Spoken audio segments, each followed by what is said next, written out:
गजराज पर संतों का काफिला बढ़ा चला जा रहा है। कहीं ऊंट पर सवार साधु जय जयकार किए जा रहे हैं।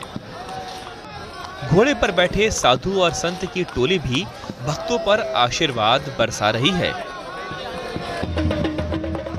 ये नजारा है दशनाम नागा सन्यासी श्री पंचायती अखाड़ा महानिर्वाणी के शाही अंदाज में हुए छावनी प्रवेश यात्रा का। जब पंचायती अखाड़े के ये साधु और संत प्रयागराज की सड़कों से गुजरे तो हर किसी की निगाहें उनके काफिले पर ही टिकी रही।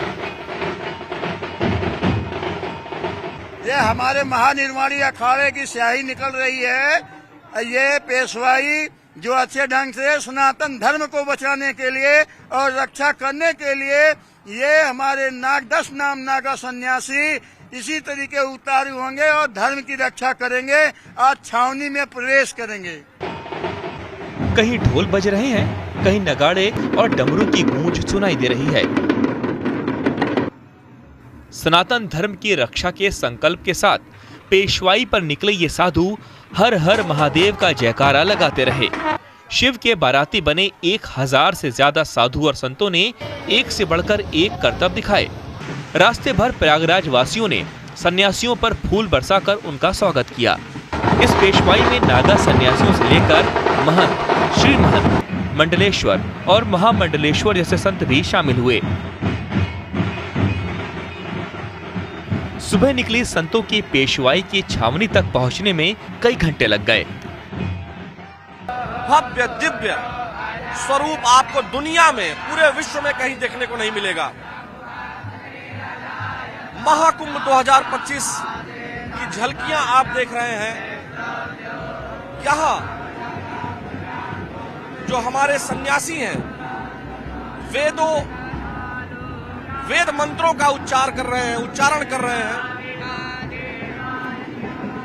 ढोल नगाड़े, अश्व पर सवार नागा सन्यासी, गजराज पर सवार हमारे नागा सन्यासी, इन सबको आपने देखा।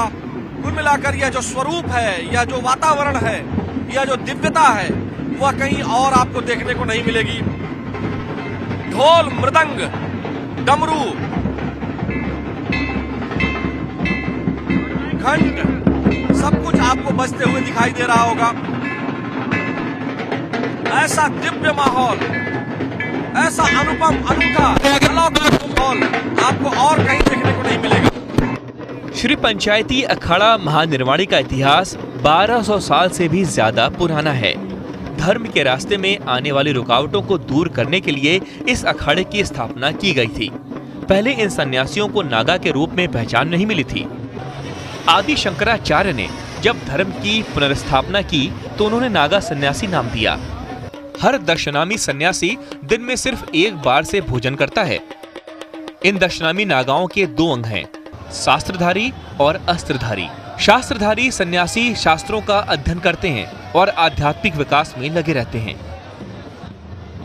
जबकि अस्त्रधारी अस्त्र, शस्त्र और युद्ध कला में पारंगत होते हैं। इन नागा सन्यासियों ने शोभा यात्रा में अपनी विधा का प्रदर्शन भी किया। देवता लोग, संत, महंत और महामंडलेश्वर आचार्य वृंद आकर के इस भव्य यात्रा को एक अलौकिक नजारा प्रदान करते हैं। और इसी प्रकार ही हर 12 वर्ष के बाद ये यात्रा विशाल रूप से निकाली जाती है। इसी प्रकार ही जो शाही स्नान है इसी साज धाज के साथ ही निकाले जाएंगे और स्नान किए जाएंगे। कहा जाता है कि आजादी की लड़ाई में भी दशनामी नागा सन्यासियों के अखाड़े ने अहम भूमिका निभाई थी। उन्होंने न सिर्फ देशवासियों को संगठित किया, अंग्रेजी हुकूमत के जुल्म और अत्याचार के खिलाफ भी आवाज बुलंद की।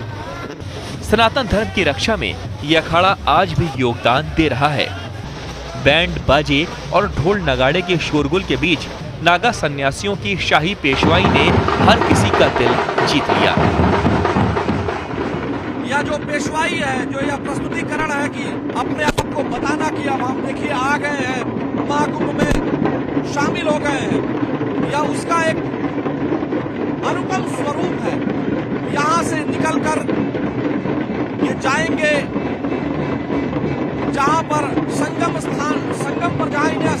गया है वहां पर अपनी उपस्थिति दर्ज कराएंगे। तो एक तरह से यह शक्ति का अपने होने का प्रमाण देते हैं कि हम सनातन हिंदू धर्म की रक्षा के लिए पूरी तरीके से समर्पित हैं। पूरे शरीर पर सफेद भभूत और आंखों पर काला चश्मा, घोड़े पर सवार नागा सन्यासी हाथ में डमरू बजाते रहे और हर हर महादेव के जयकारे करते रहे। प्रयागराज में कुंभ से ठीक पहले एक के बाद एक अखाड़े पेशवाई निकाल रहे हैं, पर पंचायती अखाड़ा महानिर्वाणी के जुलूस की छटा सबसे अलग रही। सबसे आगे नागा साधु हर हर महादेव का उद्घोष करते हुए नजर आए, तो पीछे हाथी, घोड़े, ऊंट और पालकी पर सवार साधु संतों की टोली का स्वरूप भी बेहद भव्य नजर आया। महानिर्वाणी अखाड़े में धर्म ध्वजा की स्थापना के बाद कुंभ मेला छावनी प्रवेश यानी पेशवाई निकाली गई, तो उसकी गूंज दूर दूर तक सुनाई दी। अब महानिर्वाणी अखाड़े के सभी नागा सन्यासी, महंत, श्री महंत, मंडलेश्वर और महामंडलेश्वर छावनी में आकर रहेंगे। यहीं पर कठिन तप और जप करेंगे। कई तरह के धार्मिक अनुष्ठान होंगे। अखाड़े के नागा सन्यासी यहीं पर धुनी रमाएंगे और अपने भक्तों को दर्शन देंगे।